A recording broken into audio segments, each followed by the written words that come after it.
विगत दिनों पूर्व इस पावन वसुंधरा पर एक घटनाक्रम घटित हुआ। सैकड़ों नहीं, हजारों नहीं, लाखों आंखें उसकी साक्षी बनी।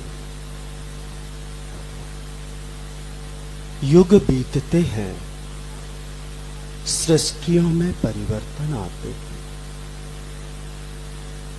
युग दृष्टा जन्म लेते हैं। समय का प्रवाह अपनी गति से चलता है।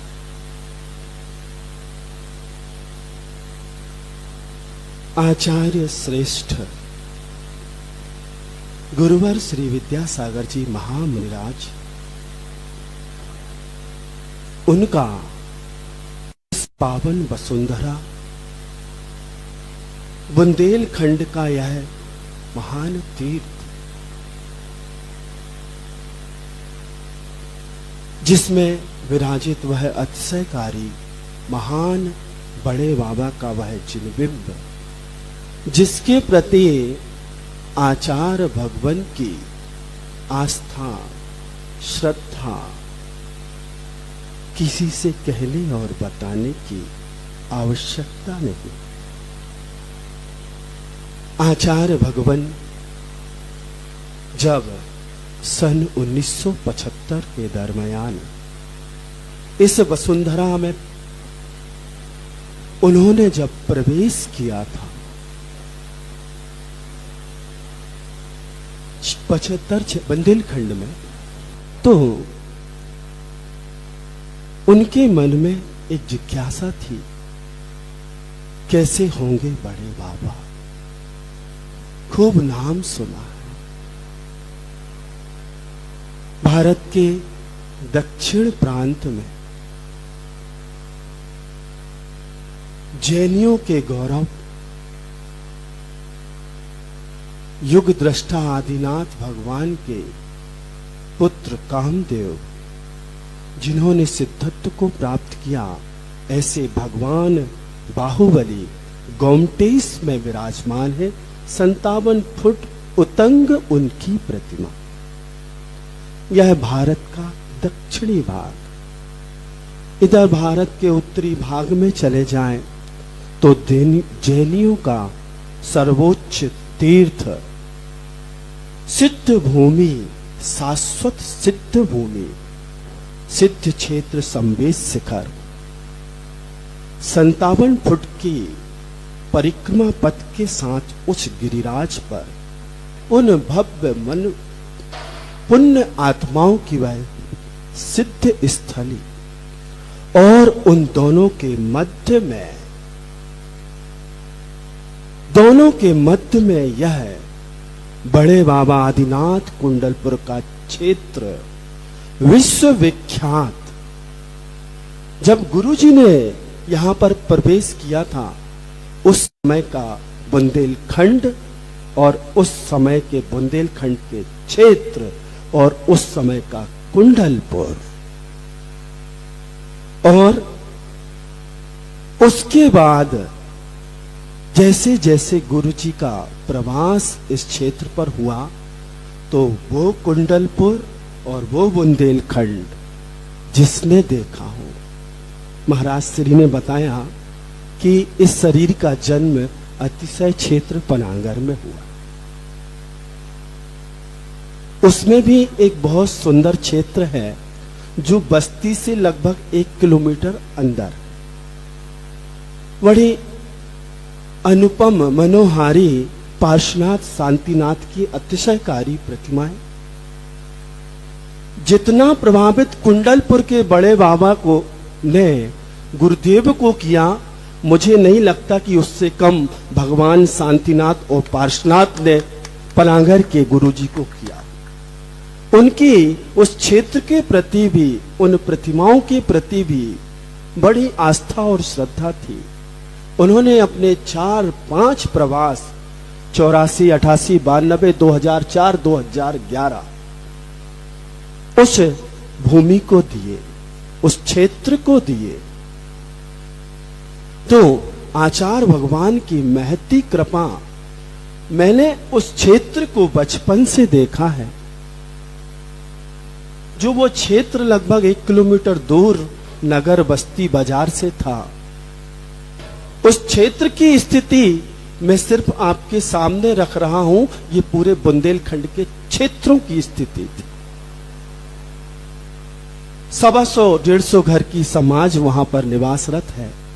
और इस सुविधावादी युग में तो लोग चाहते हैं कि खिड़की खोलूं तो तेरा दर्शन हो जाए।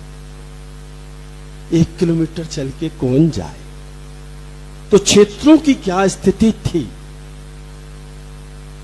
चमगादड़े, ऐसे प्यारे प्यारे गुंबज वहां भी हैं जैसे सामने दिख रहा है। प्राचीन क्षेत्र है।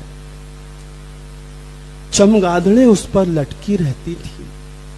पशु पक्षी मंदिर के प्रांगण में बीट करते रहते थे, जाले लगे रहते थे। ये स्थिति बुंदेलखंड के हर क्षेत्र की थी। लेकिन युग बदला, दृष्टि और दृष्टिकोणों में परिवर्तन आया। कौन लाया? सिर्फ एक भव्य आत्मा, एक महापुरुष, वो है आचार्य विद्यासागर महाराज। जैसे ही उन्होंने इस बुंदेलखंड की धरा पर पग धरा, यह बुंदेलखंड की धरा धन्य हो गई। एक बार आचार्य महाराज से किसी ने कहा कि महाराज, आप तो यहीं आके रम गए, हमारे यहां नहीं आते। ऐसा इस बुंदेलखंड में क्या है? तो आचार्य महाराज ने कहा, आप इसे बुंदेलखंड कह रहे हैं और मैं इसे आर्यखंड का आर्यखंड मानता हूं। ये आर्यखंड का भी आर्यखंड है, ये धर्म खंड है, ये दर्शन खंड है, ये चारित्र खंड है। ये अपने आप में अद्भुत निराला स्थान है। उसने कहा, महाराज, यहां के वाणी अच्छी है और प्राणी अच्छी है। तो पानी अच्छा है और वाणी अच्छी है और प्राणी भी अच्छी। तो गुरु महाराज कहते हैं, यहां का पानी भी अच्छा है, वाणी भी अच्छी है और यहाँ के प्राणी भी बहुत अच्छे हैं। ऐसे आचार्य महाराज एक युग पुरुष हुए जिनके प्रभाव मात्र से आज इन क्षेत्रों की तस्वीर बदल गई।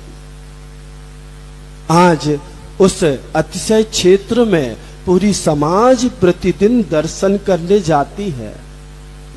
आचार्य महाराजों ने इस धर्म के क्षेत्र पर युवाओं को बहुत प्रोत्साहन दिया। उन्होंने युवाओं की बहुत बड़ी टीम खड़ी कर दी, संघ खड़ा कर दिया, चाहे वो महाव्रती हो, चाहे वो अणुव्रती हो,